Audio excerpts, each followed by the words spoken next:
ความสนใจในธรรมทั้งหลายการบรรยายประจำวันเสาร์ในวันนี้ อาตมาก็ยังคงกล่าวในหัวข้อที่ว่าสิ่งที่ท่านยังไม่รู้จัก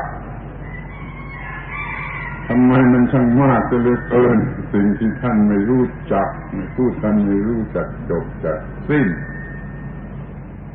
ขออย่าได้เข้าใจอย่างนั้นขอให้เชื่อหรือถือว่ามันมีอยู่จริงๆแม้จะรู้จักบ้างก็ยังไม่ถึงที่สุดเรื่องที่สำคัญที่สุดก็ยังไม่รู้จักตรงนี้ก็เลยต้องเอามาพูดกันให้หมดทุกเรื่องนี่ขอให้แน่ใจอย่างนี้ตั้งใจฟังที่ดีที่สุดเลยแล้ววันนี้โดยเฉพาะนี้ก็จะพูดเรื่องสิ่งที่สำคัญที่สุดที่สุดให้สูงสุดกว่าสิ่งใดที่ท่านยังไม่รู้จักนั่นคือของให้เปล่า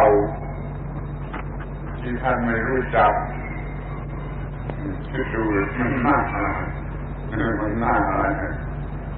ของให้เปล่าที่ไม่รู้จักที่แท้ก็คือนิพพานหรือความเย็นที่ท่านยังไม่รู้จักนิพพานแปลว่าเย็นความเย็นแห่งจิตที่ไม่มีกิเลสนี่เรียกว่านิพพานก็คือความเย็นมันจะพูดถึงเรื่องความเย็นที่ท่านยังไม่รู้จักมันจะต้องพูดกันถึงเรื่องตัวนิพพานหรือความเย็นที่ยังไม่รู้จักนี่ก่อนแล้วถึงค่อยพูดถึงข้อที่ว่าให้เปล่าท่านก็ยังไม่รู้จักของให้เปล่าท่านเอาไปทำเป็นอะไรเสียก็ไม่รู้ต้องซื้อมาแพงเหลือประมาณจนแล้วไปหมดไม่ได้อะไรเลยไม่รู้จักว่าของนี้ให้เปล่านั่นของให้เปล่าที่ท่านยังไม่รู้จักคือพระนิพพานที่มีความหมายว่าเป็นความเย็นจะต้องพูดกันถึงเรื่องความเย็น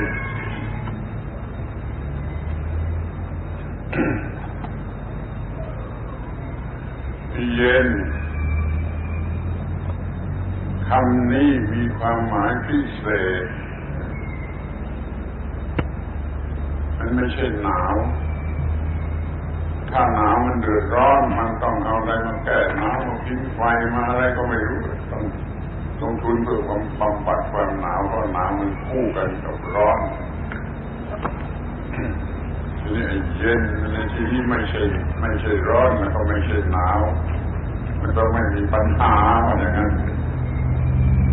ถ้าฟังไม่ดีลงมาคู่กันกับความร้อนมันก็ไม่ใช่นิพพานต้องเป็นความเย็นที่ไม่ใช่ความหนาวแล้วมันไม่ใช่คู่กันกับความร้อนมันเป็นเรื่องที่ไม่มีความร้อนที่เป็นปัญหานั่นเองถือกันมาอย่างนี้ก็ต้องเข้าใจกันให้ถูกต้องว่าความเย็นนี่ไม่ใช่ถูกไฟไหม้ไม่ใช่ถูกน้ำท่วมไม่ใช่ถูกความหนาวทำให้เกิดความลำบากจนตายหนาวจนตายนี่ไม่เย็นไม่ร้อนไม่หนาวเลยไม่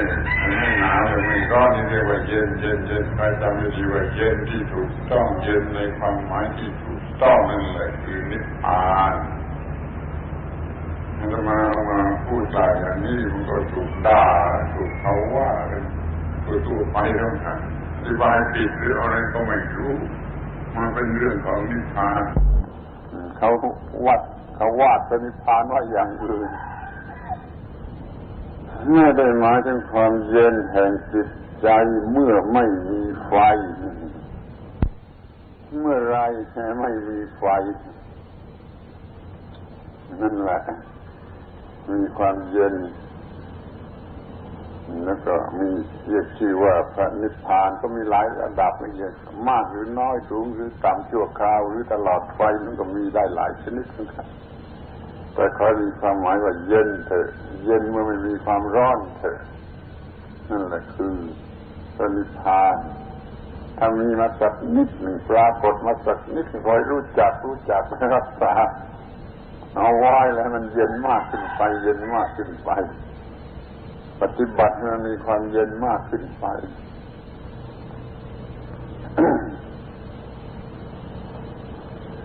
ความเย็นนี่เรียกว่าปกติถ้ามันไม่ปกติมันให้เดือดร้อนยุ่งยากแล้วไม่ใช่ความเย็นในที่นี้ไม่ใช่ความเย็นอย่างนิพพาน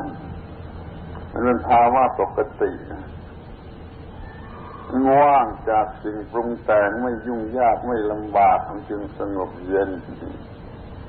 มันอยู่ว่ามันสะอาดไม่มีสิ่งสกปรกคือกิเลสรบกวนไม่มีกิเลสก็คือเย็นแล้วก็อิสระเป็นอิสระไม่มีอะไรมากครอบงำย่ำยีเบียดเบียนเสรีภาพอย่างยิ่งนี่เย็นนี่เป็นเนื้อปัญหาไม่มีอะไรเป็นปัญหาในชีวิตไม่มีปัญหาเนื้อปัญหาทั้งหมดชีวิตตามธรรมดามีปัญหาความรักก็เป็นปัญหาความเกลียดก็เป็นปัญหาความโกรธก็เป็นปัญหาความกลัวก็เป็นปัญหาความตื่นเต้นก็เป็นปัญหาความวิตกกังวลก็เป็นปัญหาความอาลัยอาวรณ์ก็เป็นปัญหาความอิจฉาริษยาก็เป็นปัญหาความหวงก็เป็นปัญหาความหึงก็เป็นปัญหาจึงเอาฆ่ากันตายนี่ตัวอย่างปัญหาเหล่านี้ไม่มีในความเย็นเมื่อมีความเย็นเป็นพระนิพพานเลยอาการเหล่านี้มันไม่มีในจิตใจเพราะฉะนั้นจึงเรียกว่าเย็นเป็นภาวะแห่งจิตใจไม่ต้องอาบน้ำไม่ต้องใส่น้ำแข็งไม่ต้องใช้พัดลมไม่ต้องทำอะไรเหล่านั้นน่ะแล้วมันก็มีความเย็นในลักษณะที่ว่าคือว่าเย็นในความหมายพิเศษก็คือเย็นเพราะไม่มีไฟคือกิเลสเมื่อใดกิเลสไม่เกิดขึ้นในใจเมื่อนั้นจิตก็เย็นเป็นนิพพานตามมากตามน้อยแต่เจ้าของมันไม่เห็นเองเจ้าของมันไม่เห็นเอง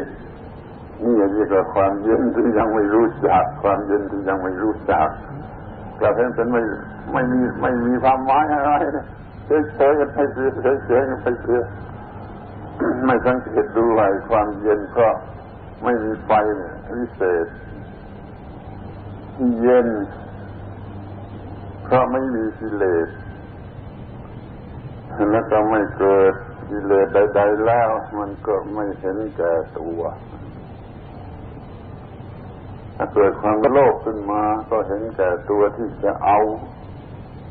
ถ้าเกิดความโกรธขึ้นมาก็เห็นแก่ตัวที่จะฆ่าจะทำลายผู้อื่นถ้าเกิดความโง่ความหลงขึ้นมาก็เที่ยววนเวียนวิ่งวนอยู่นั่นแหละมันสงสัยไม่รู้ว่าอะไรแต่มันก็ละไปไม่ได้ก็เที่ยววิ่งตามนี่มันเป็นความเห็นแก่ตัวเป็นความเห็นแก่ตัวเมื่อมันไม่มีความร้อนคือไม่มีกิเลสไม่มีความเห็นแก่ตัวมันก็ไม่มีความยึดมั่นโดยความเป็นของน่ารักหรือน่าเกลียดคือไม่เป็นสองฝ่ายหนึ่งน่ารักฝ่ายหนึ่งไม่น่ารักไม่มีทั้งสองฝ่ายไม่มีอะไรที่น่ารักไม่มีอะไรที่ไม่น่ารักก็หมายความว่าไม่รักและก็ไม่เกลียดนี่เวทนานี่เป็นเวทนาที่เย็น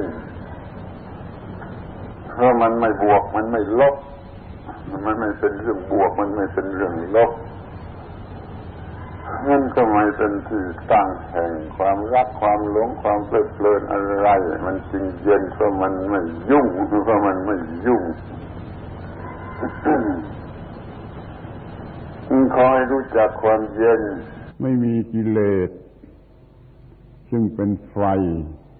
มันก็มีความเย็นนี่น้อยๆก็เย็นน้อยๆที่มากที่สุดมันก็เย็นถึงที่สุดแม้ที่สุดแต่ที่ท่านทั้งหลายรู้สึกได้เองว่าวันนี้เย็นใจวันนี้สบายใจเย็นอกเย็นใจอะไรก็ไม่รบกวนเย็นมันไม่มีอะไรรบกวนมันเย็นอกเย็นใจ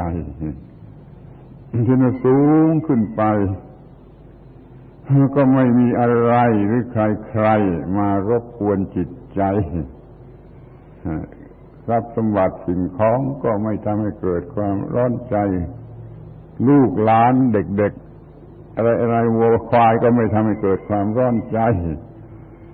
ท่านก็มีความเย็นใจนี่เย็นใจมีชีวิตเย็นใจเย็นอย่างนี้ก็มีความหมายแห่งนิพพานให้จำไว้ด้วยถ้าเย็นแล้วมันมีความหมายแห่งนิพพานแต่ไม่ถึงขนาดที่จะเรียกว่านิพพานก็เรียกว่าอย่างอื่นไปก่อนก็แล้วกันเย็นขนาดธรรมดาสามัญในบ้านเรือนเรียกว่า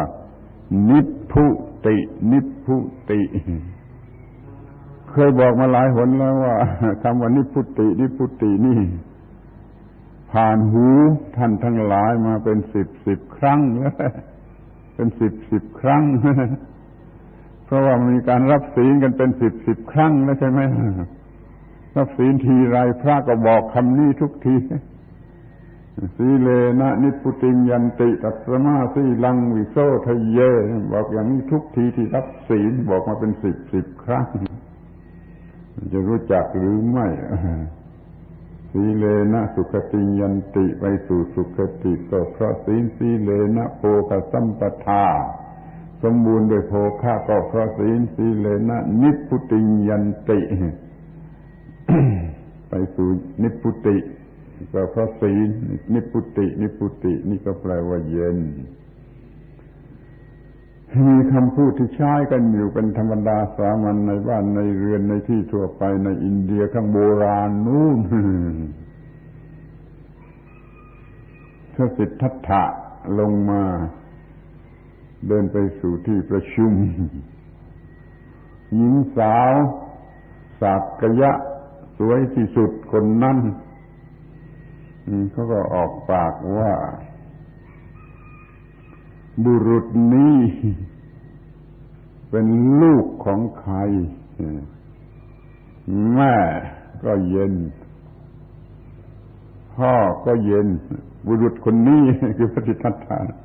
เป็นลูกของใครแม่เขาว่าจะเย็นพ่อเขาก็จะเย็นบุรุษนี้เป็นพัสดาของหญิงใดหญิงนั้นภรรยานั่นก็จะเย็นคำว่าเย็นอยู่นี่ใช่ในบ้านในเรือนในที่ทั่วไปก็ไม่มีความร้อนมีความหมายของนิพพานแต่ไม่ถึงขนาดจึงเรียกว่านิพพุติแปลว่าความเย็นถ้าเป็นบุคคลผู้ชายเรียกว่านิพพุโตถ้าเป็นบุคคลผู้หญิงเรียกว่านิพพุตานี่เย็นเพราะมันไม่ทำความร้อนเขาต้องการกันนักหนาพระก็บอกว่าถึงนิพพุติเพราะศีลเดี๋ยวเราก็ปล่อยให้มันผ่านไปอย่างนั้นไม่ต้องรู้เรื่องอะไรกันก็ได้รับศีลมาสิบครั้งแล้วก็ไม่รู้เรื่องเย็นเรื่องนิพพุติหรือเรื่องนิพพานก็คงจะเป็นอย่างนี้ที่คนที่เขาค้านอาตมาว่านิพพานแปลว่าเย็นเขาไม่รู้เรื่องนี้เหมือนกันอย่างเดียวกันรับศีลมาร้อยครั้งแล้วมันไม่รู้ความหมายคำว่านิพพุติที่แปลว่าเย็นพอบอกว่านิพพานว่าเย็นมันก็ไม่เชื่อมันก็ค้านเป็นของเด็กๆเล็กๆเป็นของต่ำๆต้อยๆไปเสียอีกไม่สนใจที่จริงมีความหมายเดียวเท่านั้นเย็นเพราะไม่ร้อนนี่จะทำยังไงเพราะมันไม่มีอะไรที่ร้อนมันก็เย็นเท่านั้นแหละก็เย็นที่ไหน มันเย็นในหัวใจคนเย็นในหัวใจคนที่ไม่มีกิเลสนั่นเดี๋ยวนี้คุณเชื่อว่า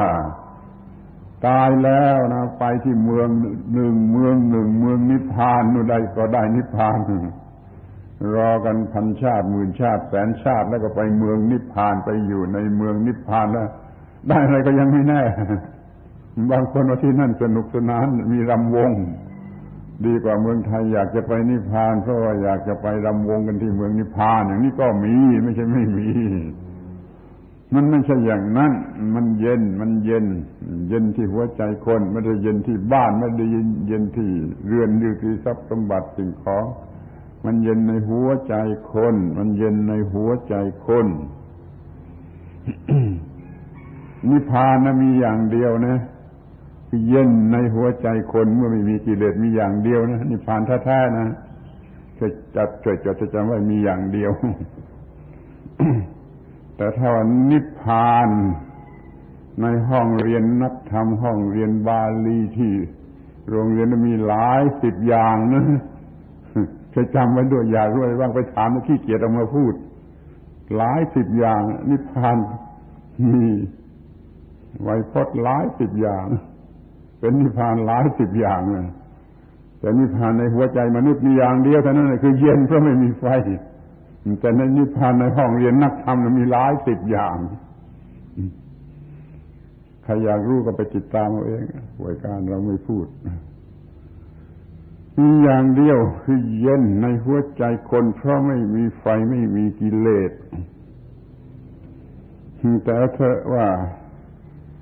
แม้ว่ามีอย่างเดียวคือเย็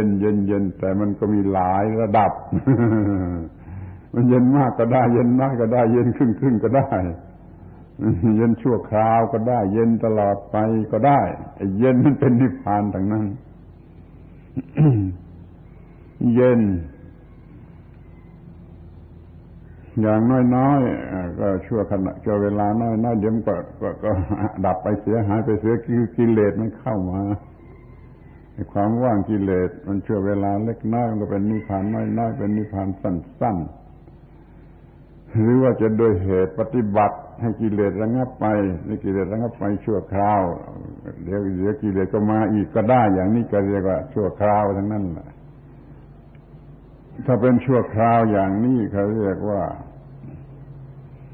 สามายิกะนิพพานถ้าจะจำให้แม่นนะอย่าพูดผิดนะสามายิกะนิพพานสมยะอิกะนิพพานะสมยะอิกะนิพพานะนิพพานชั่วสมัยนิพพานชั่วเวลาหนึ่งเดี๋ยวก็ไม่เย็นเองนะถ้าเป็นอย่างนี้ก็เรียกว่านิพพานชั่วขณะชั่วสมัยคือนิพพานยังมีพิเศษกว่านั้นคือไม่ได้นิพพานจริงไม่ได้นิพพานหมดกิเลสเป็นพระอรหันต์ไม่ถึงนั้นแต่ว่ามันก็มีเย็นโดยบังเอิญกิเลสไม่เกิดโดยกิเลสมันไม่เกิดโดยบังเอิญอย่างนี้ก็เรียกได้ว่านิพพานโดยบังเอิญหรือว่าทำสมาธิสำเร็จได้ฌานได้รูปฌาน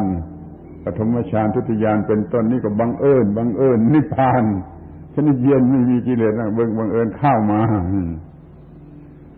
ที่เป็นชั่วคราวโดยบังเอิญอย่างนี้ก็มี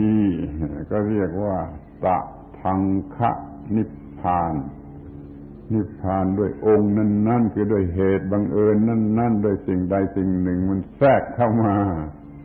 ก็ทำให้มีนิพพานด้วยองค์นั้นอย่างนี้เรียกว่าตะทังคะนิพพานถ้าเราอยู่ด้วยความสงบสงัดไม่มีอะไรมายั่วยวนกิเลสมันก็ไม่เกิดไฟมันก็ไม่เกิดมันก็มีโอกาสได้ตะทังคะนิพพานชั่วเวลานั้นเช่นได้สิ่งแวดล้อมที่ดีอะไรก็ดีกิเลสเกิดไม่ได้สักชั่วโมง2 ชั่วโมง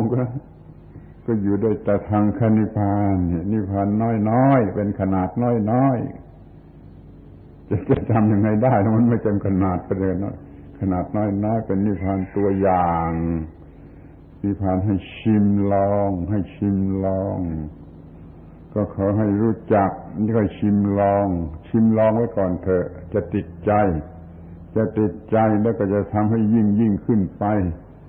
มันก็จะค่อยๆเป็นนิพพานที่สมบูรณ์ในเวลาข้างหน้าแม้นิพพานอย่างนี้ก็มีความหมายว่าเย็นคำเดียวความหมายเดียวคำเดียวว่ามันเย็นเพราะมันมีไฟที่ทำให้ร้อนนี่เรียกว่าเย็นเป็นนิพพานเย็นอย่างนี้รู้จักกันหรือเปล่ามันน่าเห็นใจที่ผู้พูดขึ้นมามันไม่มีคำอื่นที่เหมาะกว่าคำนี้ก็คือคำว่าเย็นไม่ร้อนเลยไม่หนาวเลยไม่มีปัญหาเรื่องร้อนเรื่องหนาวแล้วมันก็เย็น ดีไหมถ้าเราได้อยู่กับความเย็นตลอดไปไม่มีกิเลสรบกวนนี่มันวิเศษตรงนี้แหละไม่ว่าเย็นอย่างธรรมดานี่ก็ยังดีมากแต่เย็นเพราะหมดกิเลสแล้วยิ่งประเสริฐวิเศษเป็นพระอรหันต์ก็มีเท่านี้เป็นพระอรหันต์ก็มีเท่านี้คือเย็นถึงที่สุดไม่กลับมาร้อนได้อีกแม้แต่นิดเดียวเพราะเย็นถึงที่สุดเย็นอย่างเด็ดขาดไม่ใช่อย่างชั่วคราวแล้วก็ไม่ใช่อย่างระดับตัวอย่างระดับน้อยๆนี่คือเย็นเรียกว่า นิพพานะแปลว่าเย็นก่อนแต่ที่จะมาเป็นคำพระคำศาสนาคำว่าเย็นนี่ชาวบ้านเขาก็พูดกันอยู่ที่บ้านที่เรือนอะไรเขาพูดว่าเย็นแต่ในความหมายว่าดับแห่งความร้อนดับแห่งความร้อนถ้าไฟดับก็เรียกไฟนิพพานข้าวแกงกับข้าวต้มอะไรยังร้อนอยู่กินไม่ได้ต้องรอให้นิพพานนั่นคือเย็นแล้วกินได้นี่คำว่านิพพานใช้กันอยู่ก่อนตามบ้านเรือนในความหมายนี้คือไม่ร้อนปราศจากความร้อนทำให้เย็นก็เราทำให้มันนิพพานทำให้มันหมดความเลวร้ายเหมือนสัตว์ป่าดุร้ายจับมาฝึกให้เชื่องเป็นแมวอย่างนี้ก็เรียกว่าทำให้มันนิพพานได้เหมือนกันแหละยืมไปใช้สำหรับคำว่าสัตว์ป่าแต่นักขี้ด่ามันด่าอาตมาว่าหาว่าสัตว์ก็นิพพานก็จริงมันพูดกันคนละทีมันนิพพานอย่างสัตว์นิพพานอย่างสัตว์ไม่มีพิษร้ายไม่มีโทษร้ายก็เรียกนิพพานอย่างสัตว์ก็มีนิพพานเดี๋ยวมันด่าว่าเอานิพพานของพระพุทธเจ้าไปใช้กับสัตว์มันโง่เองจะทำยังไงได้มันจะทำยังไงได้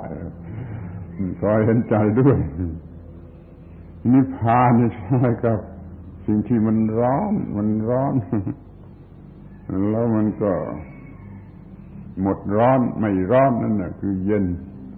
หมดชั่วคราวก็เรียกว่าเย็นหมดตลอดไปก็เรียกว่าเย็นหมดนิดหน่อยก็เรียกว่าเย็นนิดหน่อยมีภาษาที่ใช้กันในอินเดียหรือในประเทศไทยก็จะใช้คำว่าเย็น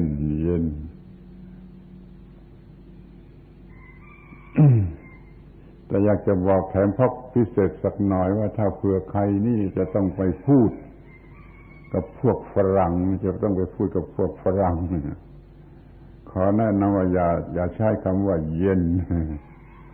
ตรงๆเพราะมันไม่มีคำว่าเย็นในความหมายที่เรากำลังพูด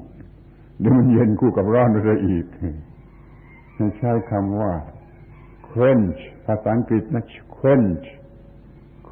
นี่คือความร้อนระเหยไปความร้อนระเหยไปความร้อนระเหยไปเรียกว่า quench ลงมาคือเย็นลงมา quench ไม่ต้องใช้คำว่าเย็นเดี๋ยวจะเข้าใจผิด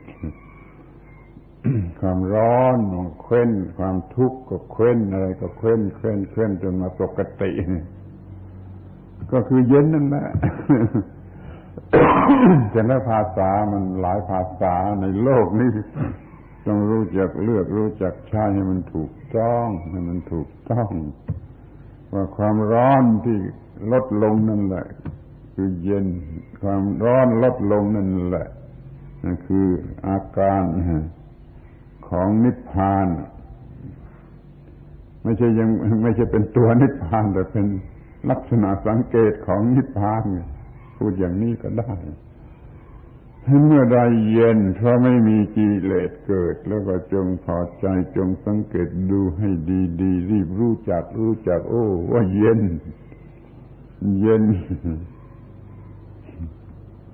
นี่มันไม่ใช่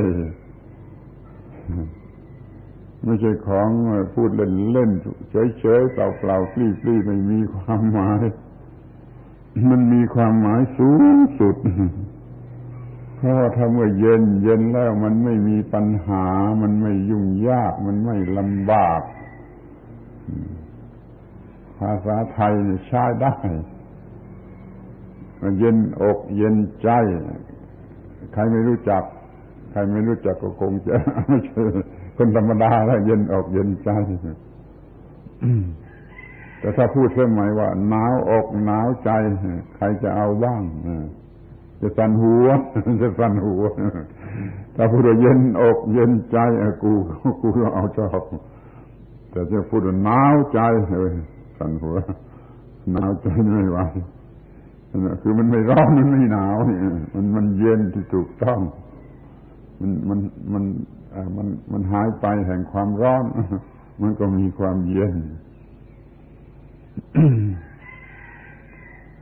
แล้วมันจะเป็นเย็นขนาดไหนเล็กใหญ่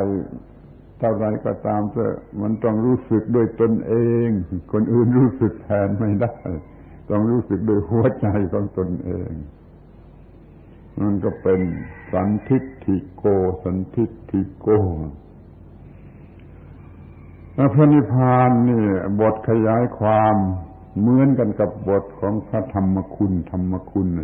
พระธรรมสวากขาโตภควตาธัมโมเนี่ยธรรมนี้อันพระผู้มีพระภาคตรัสไว้ดีแล้วก็ใช้คำนี้พระนิพพานอันพระผู้มีพระภาคตรัสไว้ดีแล้วเนี่ย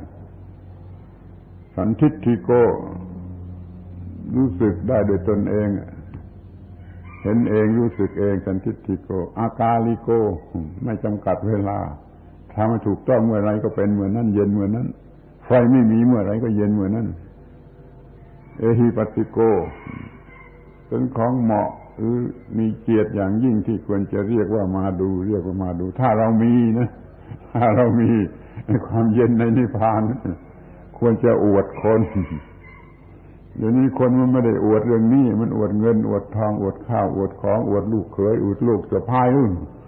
ไม่ได้อวดไอ้ความเย็นที่มีอยู่ในจิตใจ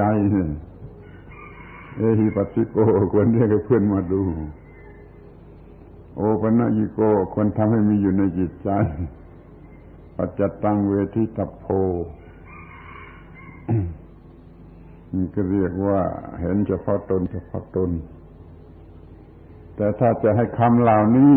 มีความหมายสำหรับนิพพานแล้วก็ต้องเปลี่ยนลิงคะทางไวยากรณ์เป็นสวากขาตังภควตานิพพานังสันทิฏฐิกังอากาลิกังเอหิปัสสิกังโอปัญญิกังปัจจตังเวชิวินยูหิตัพพังเทติตัพพังมันเป็นคือมันเป็นของที่ไม่มีเพศนี่รู้จักเย็น คือพระนิพพานที่ท่านยังไม่รู้จักมันมากไปสักหน่อยไหมที่พูดว่าท่านยังไม่รู้จักถ้าท่านรู้จักบ้างก็ขออภัยเพราะท่านรู้จักบ้างแล้วแต่เดี๋ยวนี้ถือว่าท่านยังไม่รู้จักเอามาพูดในฐานะที่เป็นเรื่องที่ท่านยังไม่รู้จักว่าเย็นอย่างนี้มีเย็นอย่างนี้มีแล้วมีอย่างที่คนโง่ไม่สนใจคือเวลาที่กิเลสไม่เกิดขึ้นครอบงำจิตนั้นคนโง่ไม่สนใจมันยกมือขึ้นไหว้ท่วมหัวพออะไรแปลกๆมาไสยศาสตร์มีมายกมือไหว้ท่วมหัวแต่พอพระนิพพานมีมาในใจคือเย็นอย่างนี้ไม่มีใครเคยยกมือขึ้นท่วมหัวสาธุขอจำไว้เถอะว่าถ้าว่ามันเย็นไม่มีกิเลสเป็นไฟเผาจิตใจผ่านเข้ามาในจิตใจ จะยกมือขึ้นท่วมหัวสาธุสวากขาโตภควตาธัมโมสันทิฏฐิโกอากาลิโกเนี่ยทุกคราวทุกคราวเลยรับรองว่าความเย็นจะมากขึ้นจะมากขึ้นจะมากขึ้นพระนิพพานนิดหนึ่งมาเยี่ยมสักอึดใจหนึ่งก็คอยยกมือสาธุสวากขาโตภควตาธัมโมสันทิฏฐิโกอากาลิโกเอหิปัสสิโกโอปัญญิโกปัจจัตตังเวทิตัพโพนี่เอาละเป็นอันว่าเรื่องเย็นที่ท่านยังไม่รู้จักแล้วก็ได้แนะนำให้ท่านรู้จักไม่มากก็น้อยนี่ถือว่าการพูดกันครั้งนี้ได้แนะนำให้ท่านรู้จักสิ่งที่เรียกว่าเย็นไม่มากก็น้อยในความหมายของนิพพานแปลว่าเย็นอย่าไปเข้าใจผิดตามพวกที่เขาไม่เห็นด้วยเขาก็คัดค้านไปตามแบบของเขาไม่เป็นไรแล้วเขาเอาอย่างนั้นไปก่อนเถอะเราจะเอาอย่างนี้เราจะเอาอย่างที่ว่าเย็นกันที่นี่เย็นกันเดี๋ยวนี้ไม่ต้องรออีก10,000 ชาติแสนชาติก็ให้มีนิพพานในปัจจุบันการนี่ให้เร็วให้มากให้เร็วที่สุดในปัจจุบันการนี่ระวังให้มันเย็นเข้ามาโดยรอบตัวจะกลายเป็นเย็นที่ท่านรู้จักเย็นที่ท่านรู้จักแล้วก็จะมาคุ้มครองให้เย็นให้ไม่มีความทุกข์ให้ได้รับสิ่งที่ดีที่สุดในพระพุทธศาสนาไม่เสียทีที่เกิดมาเย็นฟังให้ดีนะความสุขมันยังไม่เย็นนะยิ่งความสุขกามารมณ์แล้วไม่เย็น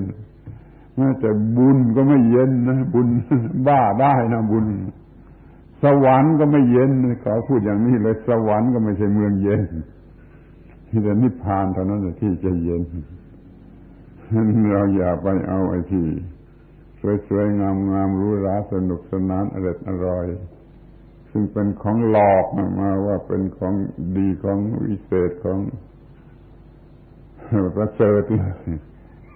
ของดีของประเสริฐของวิเศษแท้จริงก็คือความเย็นแห่งจิตใจที่ไม่เกิดปัญหาใดๆไม่เกิดปัญหาใดๆมีความพอใจสูงสุดที่ไม่เป็นกิเลสถ้ามันเป็นกิเลสมันก็ไม่เย็นน่ะไอ้ความพอใจปีติก็เหมือนกันถ้าชนิดเป็นกิเลสก็พอใจอย่างสับสนวุ่นวายความสุขก็เหมือนกันถ้าเป็นกิเลสก็สุขอย่างสับสนวุ่นวายมันไม่เย็นขอเพ่งไปยังความหมายว่าเย็นไม่ต้องรดน้ำไม่ต้องแช่น้ำแข็งไม่ต้องใช้พัดลมเพราะมันไม่มีกิเลสเกิดขึ้นมาเอาละเรื่องเย็นพอทีนะรู้จักเย็นที่ท่านรู้จักทีนี้ก็มาถึงประเด็นที่สองของพระนิพพานคือว่าของให้เปล่าที่ท่านไม่รู้จักสิ่งนี้เย็นนิพพานเย็นนี่ให้เปล่าแต่ท่านไม่รู้จักบางคนก็คิดว่าลงทุนกันใหญ่ทำบุญกันใหญ่เป็นแสนเป็นล้านเป็น10 ล้านจะได้นิพพานนี่มันฝันนั่นแหละมันเพ้อฝันเพราะพระนิพพานของพระพุทธเจ้านั้นให้เปล่าไม่ต้องเอาเหตุปัจจัยอะไรมาปรุงแต่งให้มากมายอย่างนั้นให้เปล่านิพพานเป็นของให้เปล่าที่ก็ฟังไม่ถูกสิก็ฟังไม่ถูกเพราะมันเคยชินแต่ว่าของธรรมดาสามัญเขาให้เปล่าก็ไม่ต้องซื้อแต่บางทีก็ต้องขอบใจเขาใช่ไหมอย่างนั้นก็ต้องขอบใจคุณเขาของให้เปล่าแต่ว่าพระพุทธเจ้าให้นิพพานเปล่าไม่ต้องขอบใจพระพุทธเจ้าไปซื้อของที่ร้านขายของเขาแถมพกอะไรให้ได้เปล่ายินดีขอบดีใจแล้วก็ให้เปล่าของแถมพกของที่มันเขาเอาเปรียบเขาได้เปรียบแล้วเขาให้แถมพกแล้วก็เขาให้เปล่า ได้รับรางวัลนั่นนี่ก็ดีใจเนื้อเต้นมันก็ได้เปล่าว่าได้เปล่าก็เต้นไปทั้งตัวพอได้อะไรมาก็หวั่นไหวไปทั้งตัวเขามักจะพูดกันว่ากิ้งก่าได้ทองแล้วเอามาตำหนิติเตียนล้อคนที่ว่ามันเป็นกิ้งก่าได้ทองมันไม่เคยพบเคยเห็นพอมันได้มามันก็ตื่นเต้นกิ้งก่าได้ทองนะมันยักแต่หัวเท่านั้นแหละถ้าคนได้ทองมันยักทั้งตัวเทียบกันดูมีคนได้ทองมันยักทั้งตัวกิ้งก่าได้ทองมันยักแต่หัวจนกิ้งก่ามีส่วนที่ฉลาดกว่าหรือโง่น้อยกว่าให้ดูให้ดีว่าไอ้เรื่องได้เปล่าได้เปล่านี่มันเป็นยังไงกันแน่นี่จะต้องพูดของให้เปล่าที่ท่านยังไม่รู้จัก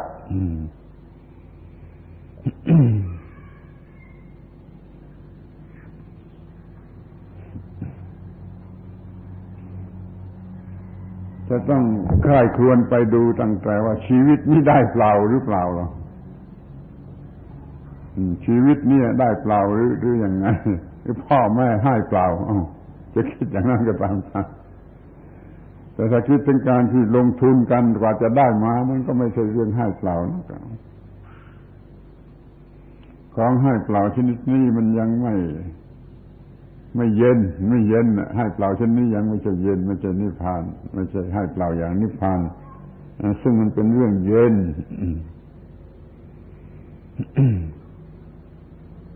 ได้เปล่า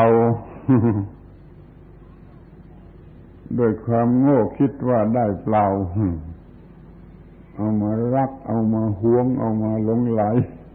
มันก็กัดเจ้าของมันก็กัดคนได้ได้เปล่าเอามากัดเจ้าของอย่างนี้มันจะไม่ไหวนั่นถ้าได้มาเปล่าๆมันก็ไม่ควรจะมีปัญหาไม่ควรจะกัดเจ้าของระวังให้ดีๆได้อะไรมาอย่าเอามาสำหรับกัดเจ้าของได้เงินได้ทองเอามาก็ต้องให้ได้ความสงบเย็นมาด้วยอย่าเอามาสร้างความลำบากได้ยศได้ศักดิ์ได้อำนาจวาสนามาก็อย่ามากัดเจ้าของได้ลูกเคยได้ลูกสะใภ้อะไรมาก็อย่ามากัดเจ้าของเรียกว่ามันต้องไม่กัดเจ้าของจึงจะเรียกว่าเป็นการได้ที่ถูกต้องเป็นการได้ที่ถูกต้อง ที่นี่คนบางคนก็จะถามว่าจะกว่าจะได้นิพพานนี่ต้องปฏิบัติกันเป็นการใหญ่ไม่ใช่หรือต้องปฏิบัติกันเป็นการใหญ่ใช่ไหมล่ะต้องลงทุนในการปฏิบัติเป็นร้อยชาติพันชาติหมื่นชาติใช่ไหมจะเรียกว่าได้เปล่าอย่างไร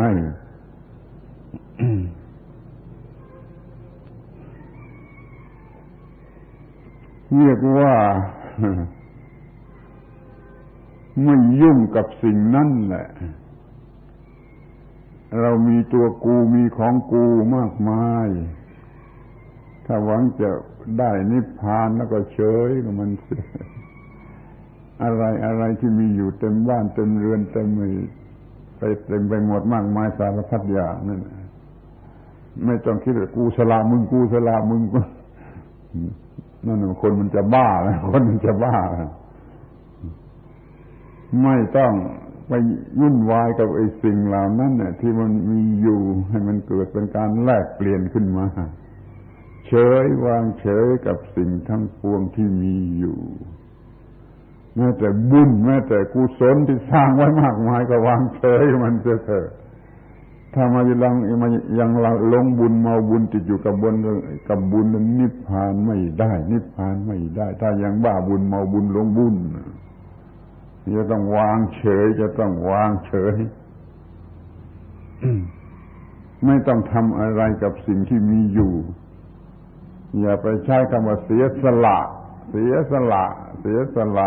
เอาเกียรติไว้หน่อยโก้ดีอวดคนเสียสละอย่างนั้นมันยิ่งเพิ่มความยึดถือได้เกียรติได้อะไรขึ้นมาอีกอย่าไปสนใจอัตตาตัวนี้อย่าไปสนใจกับมัน อัตตนิยาของตนก็อย่าไปสนใจกับมันวางเฉยการวางเฉยที่มีอยู่แล้วไม่สร้างอะไรขึ้นมาใหม่อีกไม่สร้างอะไรขึ้นมาใหม่อีกนั่นแหละคือเป็นของที่ไม่ได้ทำอะไรไม่ต้องทำอะไรแล้วก็จะได้สิ่งใหม่ขึ้นมาเป็นพระนิพพานเป็นพระนิพพานเป็นความเย็นไม่ใช่ต้องลงทุนไปซื้อหามามากมายไปสร้างอะไรกันอีกมากมายแล้วเสียสละอีกมากมายจะสร้างบุญสร้างกุศลอีกมากมายแล้วจะไปนิพพานอย่างนั้นมันไปไม่ได้มันเป็นไปไม่ได้ถ้าพูดว่าไปนิพพานกันด้วยแล้วยิ่งยุ่งใหญ่เลยเพราะนิพพานไม่ต้องไปนิพพานไม่ต้องไปนิพพานคือว่างลงที่ตรงนี้ว่างจากตัวตนว่างจากการปรุงแต่งกันที่ตรงนี้ไม่ต้องไปไหนไม่ต้องไปไหนแล้วไม่ต้องลงทุนเป็นเงินเป็นของเป็นอะไรที่จะไปเส้นสรวงบูชาอ้อนวอนนี่ให้เปล่าก็ไม่หมายความอย่างนี้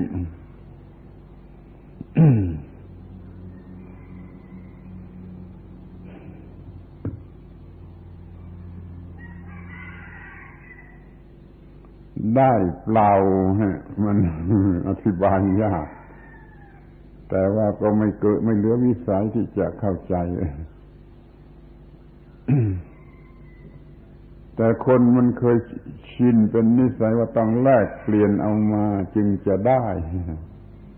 ถ้าถือหลักทางเศรษฐกิจอะไรบ้างอะไรก็ต้องแลกเปลี่ยนจึงจะได้มาก็คิดอย่างนั้นเสมอไม่เข้าใจว่านิพพานนี่จะให้เปล่าแต่จะคิดอย่างเศรษฐกิจมันก็ต้องทำเหมือนกันต้องมีการปฏิบัติคือเฉยต่อสิ่งที่มีอยู่ทำการปล่อยวางไอ้สิ่งที่มีอยู่ก็ลงทุนถ้าจะเรียกว่าลงทุนก็ลงทุนกันตรงนี้แหละแต่ว่าไม่ต้องยุ่งอะไรเฉยลงทุนอะไรเฉยลงทุนอะไรลงทุนเฉยไม่เป็นต้องหัดเฉยต้องฝึกเฉยเรียกลงทุนเอาก็เอาจะเรียกว่าเฉยได้ไม่ต้องลงทุนอะไรมันก็จะได้เปล่าหรือได้นิพพานมาบริโภคนะเสวยสุขอยู่เปล่าเว้นจากตัวกูเว้นจากของกูเสียอย่าให้มีอยู่ในความรู้สึกนี่คงจะลำบากอาตมาก็ยอมรับว่าคงจะลำบากยากใจแก่ท่านทั้งหลายที่ละตัวกูเสียนี่มันยากฟังดูเหมือนกับการฆ่าตัวตายละตัวกูเลิกตัวกูเหมือนกับฆ่าตัวตายมันยากมันไม่ใช่ฆ่าตัวตายครับมันเลิกความคิดที่เคล้าผิดเหล่านั้นเสียไม่ต้องมีตัวกูให้มันเป็นเรื่องของธรรมชาติล้วนเป็นธรรมชาติไปตามธรรมชาติล้วนอย่าเอามาเป็นตัวกูเรื่องนี้ก็เป็นเรื่องที่ต้องศึกษาไม่น้อยนะเดี๋ยวก็จะคิดมันต้องแลกเอาด้วยการศึกษาไม่ใช่ให้เปล่าแล้วไม่ใช่ได้เปล่าแล้วก็ตามใจจะคิดอย่างนั้นก็ตามใจแล้วศึกษาให้ได้วิธีที่จะได้เปล่าศึกษาให้รู้วิธีจะได้นิพพานมาเปล่าคือเฉยต่อสิ่งทั้งปวงไม่เอาเป็นตัวกูของกูชีวิตนี้ก็ไม่ใช่ตัวกูชีวิตนี้ก็ไม่ใช่ของกูอะไรที่เกี่ยวข้องกันอยู่กับชีวิตนี้ก็ไม่ใช่ของกูจิตเป็นอย่างนี้แหละจิตมันจะได้พระนิพพานมาเปล่ามันต้องสนใจที่เคยบรรยายมาแล้วแต่ก่อนโน้นกันบ้างที่ว่าไม่มีตัวกูไม่มีของกูนั่น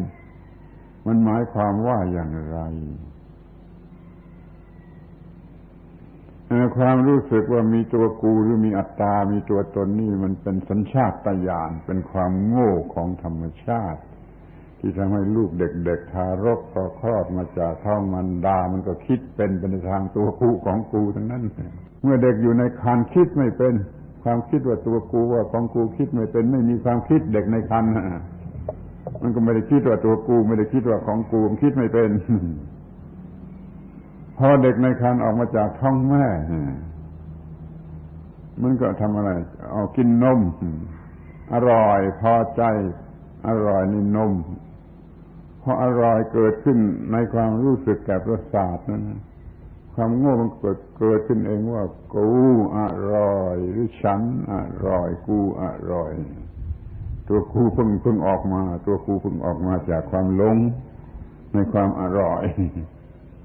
ที่ถ้าเกิดไม่อร่อยเข้ามาขมเกิดอะไรขึ้นมาว่ากูไม่อร่อยขึ้นมาได้เหมือนกันกูอีกเหมือนกันแต่กูไม่อร่อยนี่เด็กๆค่อยๆสร้างความรู้สึกว่าตัวกูขึ้นมาเรื่อยๆทางตา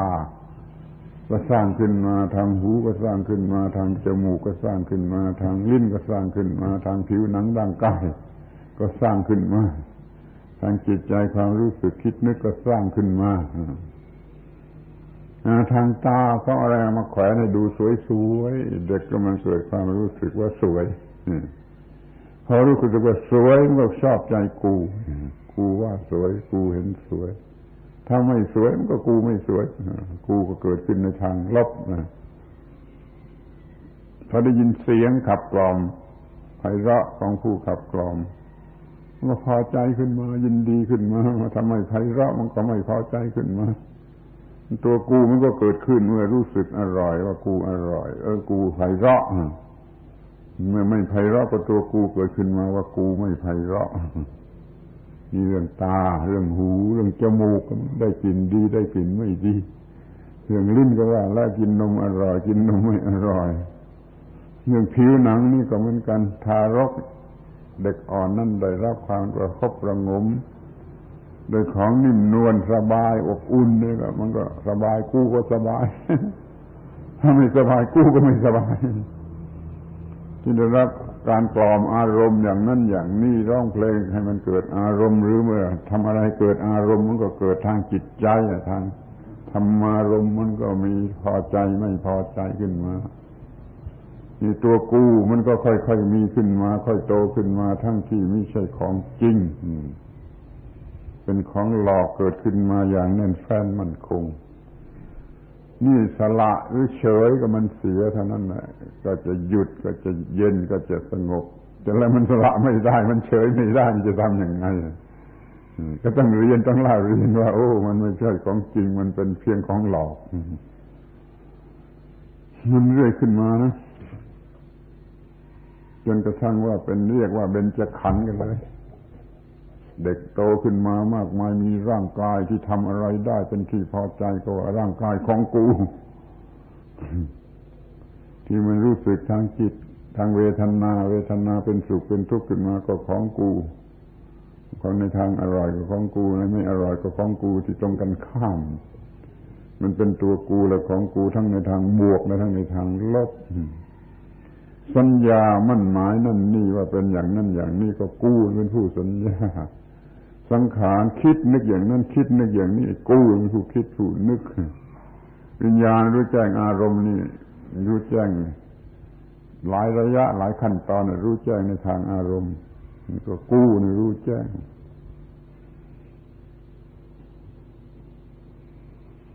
ช่วยฟังให้ดีหน่อยนะจะพูดอีกทีว่าทีแรกนั้นมันไม่มีอะไรมีแต่ธาตุทั้งสี่ธาตุทั้งหกธาตุทั้งสี่ส่วนกายอีกสองธาตุส่วนน้ำมีธาตุดินธาตุน้ำธาตุไฟธาตุลมมันได้โอกาสทำหน้าที่ธาตุดินนั่นทำหน้าที่ถือเอาพื้นที่กินเนื้อที่ธาตุน้ำก็เกาะกลุ่มกันข้าวให้เป็นรูปเป็นเรื่องเป็นโครงธาตุไฟก็เผาไหม้เกิดการเปลี่ยนแปลงเป็นรูปใหม่ธาตุลมก็ทำให้ระเหยได้เคลื่อนไหวได้นี่สี่ธาตุนี้ให้เกิดเป็นวัตถุกายทางกายขึ้นมาวิญญาณธาตุรู้สึกคิดนึกได้จำได้รู้สึกได้ส่วนอากาศธาตุคือที่ว่างสำหรับสิ่งเหล่านี้ได้ตั้งอาศัยอยู่อากาศธาตุที่ว่างที่สิ่งทั้งสี่ธาตุดินน้ำลมไฟตั้งอาศัยอยู่ ทั้งหมดนั่นก็เป็นที่ตั้งที่อาศัยของวิญญาณธาตุคือจิตมันมีเพียงธาตุ6เท่านั้นไม่มีตัวกูแต่แล้วมันช่วยไม่ได้ไอ้วิญญาณธาตุมันโง่ขึ้นมาเองเป็นตัวกูอย่างที่ว่ามาแล้วตั้งแต่เด็กออกมาจากในครรภ์เด็กออกมาจากครรภ์ก็เริ่มมีตัวกูนี่วิญญาณธาตุมันโง่มันเองมันเพิ่มอวิชชาให้มันเอง ทีนี้มันจะนิพพานได้ยังไงคือมันไกลออกไปที่จะมีตัวกูมีบวกมีลบมีได้มีเสียมีแพ้มีชนะมีสุขมีทุกข์มีอร่อยมีไม่อร่อยมันก็ไกลออกไปนี่เป็นเรื่องตัวกูเรื่องของกูมันก็ไม่มีเย็นไม่มีนิพพาน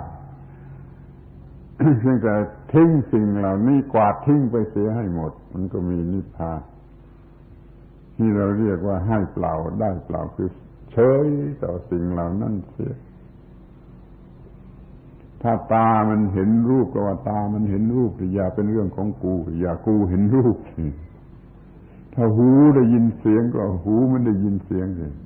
คือระบบประสาทตาเห็นรูประบบประสาทหูได้ยินเสียงอย่าว่ากูเห็นรูปอย่าว่ากูได้ยินเสียง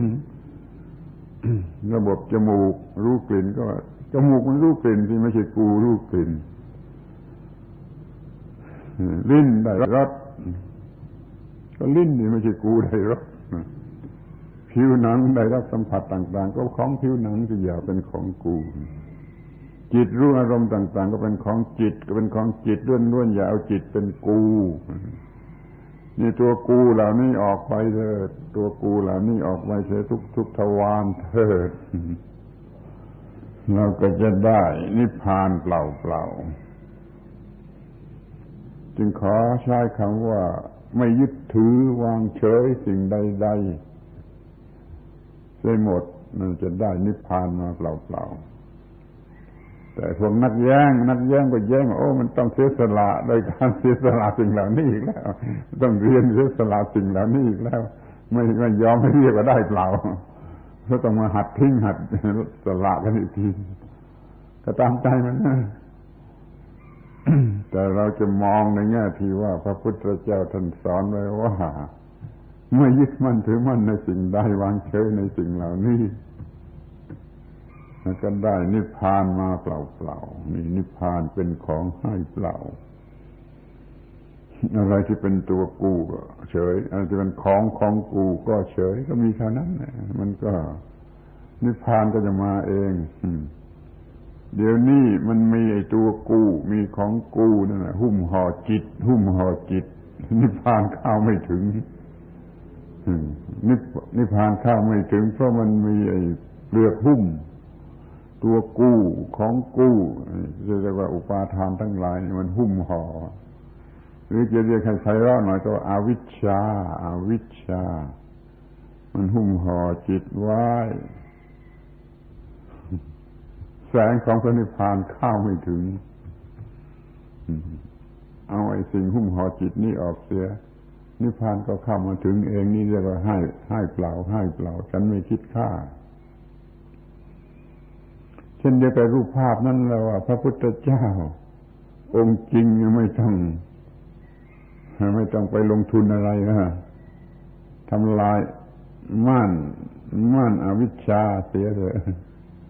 พระพุทธเจ้าพระองค์จริงนั่งอยู่ที่หลังม่านแห่งความโง่ของคุณม่านแห่งความโง่ของคุณมันบังไว้ไม่เห็นพระพุทธเจ้าเพียงแต่ทำลายม่านนี่เสียพระพุทธเจ้าก็ออกมาให้เห็นได้เปล่าเหมือนกันน่ะเดี๋ยวนี้มันไม่เห็นเพราะมันบังเอาไว้ด้วยอวิชชาของตัวเองทำลายวิชาเสียก็จะพบว่าโอ้พระพุทธเจ้าอยู่ที่ตรงนี้นั่งที่หลังม่านของอวิชชาคำนี้ใช้ได้แม้แก่พระนิพพานม่านของอวิชชาก็ดีม่านของตัวกูม่านของกูของอุปาทานนี่ก็ดีมันบังพระนิพพานพอทำลายม่านเหล่านี้ลงไปเสียพระนิพพานก็โผล่ให้เห็นนี่เรียกว่าได้เปล่าเหนื่อยหน่อยก็คือทำลายม่านทำลายสิ่งที่บังอยู่ให้ออกไปแล้วก็เห็นแล้วก็พบ เมื่อเขาขอใช้คำว่าความจริงนี่เรียกว่าให้เปล่าของให้เปล่าที่ท่านยังไม่รู้จักก็คือพระนิพพานซึ่งเป็นของเย็นความเย็นที่ท่านไม่รู้จักท่านก็ไม่รู้จักพระนิพพานก็ไม่ต้องการพระนิพพานและการที่ให้เปล่าอย่างไรท่านก็ไม่รู้จักเพราะว่าท่านไม่ได้ต้องการรู้จักสองอย่างพร้อมกันว่าความเย็นที่เป็นนิพพานนั่นคืออะไรคืออย่างไรและการให้เปล่านั่นคืออย่างไรได้เปล่านั่นคืออย่างไรมัวแต่ทอดทิ้นอยู่ปีหนึ่งหลายๆครั้งก็ไปแค่สวรรค์เท่านั้นแหละมันไปแค่สวรรค์เท่านั้นนะถ้าว่าใครจะเก่งทอดทิ้นได้ปีละ1,000 ไตรเอา1,000 ไตรก็แค่สวรรค์เท่านั้นแหละเอาทำสมาธิถึงรูปฌานอรูปฌานมันก็แค่พรหมโลกเท่านั้นแหละมันไม่นิพพานมันต้องเอาสิ่งเหล่านี้ออกไปหมดพวกรูปพวกอรูปพวกกามพวกรูปพวกอรูปเหล่านี้ออกไปหมดมันจึงจะเป็นเรื่องของนิพพานพอเฉยก็สิ่งเหล่านี้สิ่งเหล่านี้ก็นิพพานก็มาเองนิพพานก็มาเองรู้จักวิธีที่ทำให้พระนิพพานมาเองนั่นเรียกว่าได้เปล่าคือว่าทำลายสิ่งที่ป้องกันหรือห่อหุ้มหรือคอยเกียดกันไม่ให้ถึงกันกับพระนิพพานนั่นเสียก็เป็นของได้เปล่ายกตัวอย่างว่าพอเราเปิดหน้าต่างแสงสว่างก็เข้ามาเองไม่ใช่ว่าได้เปล่าใช่เรียกว่าหรือต้องลงทุนเปิดหน้าต่างนั่นเลยนั่นมันน้อยเกินลงทุนเปิดหน้าต่างแสงสว่างก็เข้ามาเองอย่างให้เปล่าอย่าไปคิดบัญชีกูต้องเปิดหน้าต่างมึงจึงจะมาอย่างนี้มันเกินไป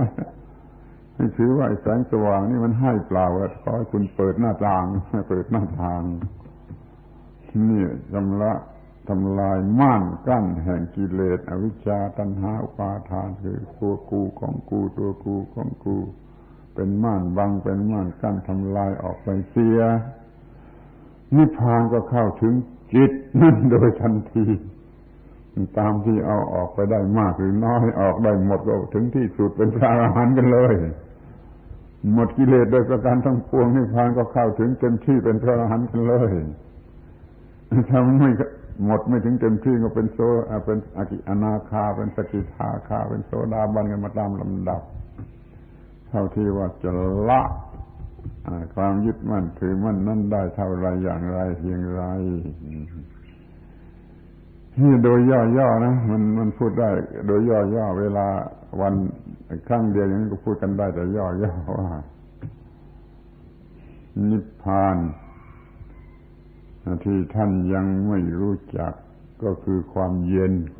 ที่ท่านยังไม่รู้จักและไม่ชอบไม่ต้องการ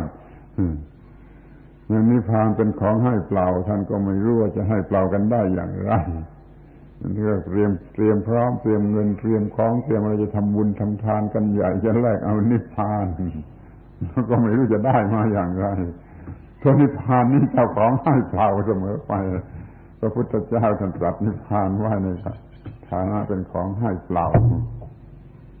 เตรียมเงินเตรียมทองเตรียมของอะไรก็ได้แค่บุญแค่กุศลซึ่งมันยังยุ่งมากกว่าซะอีกในเมืองสวรรค์นั้นเต็มไปด้วยกามารมณ์ในเมืองมนุษย์นี่ไม่ถึงขนาดนั้นไม่ถึงขนาดนั้นที่ไหนเย็นกว่าคุณลองคิดดูว่าเมืองสวรรค์เย็นกว่าหรือเมืองมนุษย์เย็นกว่าลองคิดดูกันบ้างมีสูตรหน้าขันที่สุดเทวดาองค์นั้นถึงคราวที่ต้องจุติจากเมืองสวรรค์เพราะหมดบุญแล้วก็สงสัยว่านี่จะไปไหนวะจะจุติไปไหนวะ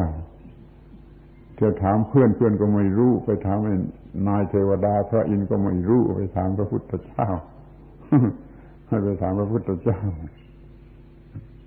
ในที่สุดก็ว่าต้องไปเมืองมนุษย์นะซึ่งยุ่งน้อยกว่าเมืองสวรรค์ เมืองมนุษย์เลยกลายเป็นสุขติของพวกเทวดาส่วนทางเราที่นี่จะไปสุขติที่เมืองสวรรค์แต่ว่าชาวสวรรค์จะมาสุขติที่เมืองมนุษย์ส่วนทางกันนี่เพราะความไม่เข้าใจว่าอะไรเป็นความเย็นอะไรเป็นความเย็นเย็นชนิดไหนเย็นหลอกๆเรื่องกามารมณ์เรื่องอะไรมันไม่ใช่เย็นหลอกนั่นเย็นเพียงว่ารูปฌานรูปสมาบัติมันก็เย็นอย่างนั้นไม่ถึงขนาดมันต้องเย็นชนิดที่หมดกิเลสหมดไฟจึงจะเรียกว่าเป็นความเย็นที่แท้จริงมีเย็นที่แท้จริงเย็นที่แท้จริงขอให้เรารู้จักความเย็นที่เรายังไม่รู้จักและขอให้เรารู้ลึกลงไปว่านี่ให้เปล่านะความเย็นคือพระนิพพานนี่วางเฉยต่อสิ่งต่างๆที่ยึดมั่นถือมั่นหลงรักหลงไหลอยู่นั่นเสียให้หมดแล้วนิพพานก็จะมาเอง ถ้าไปกอดรัดยึดถือไอ้นั่นนี่เอาไว้เต็มไปหมดนิพพานข้าวไม่จุ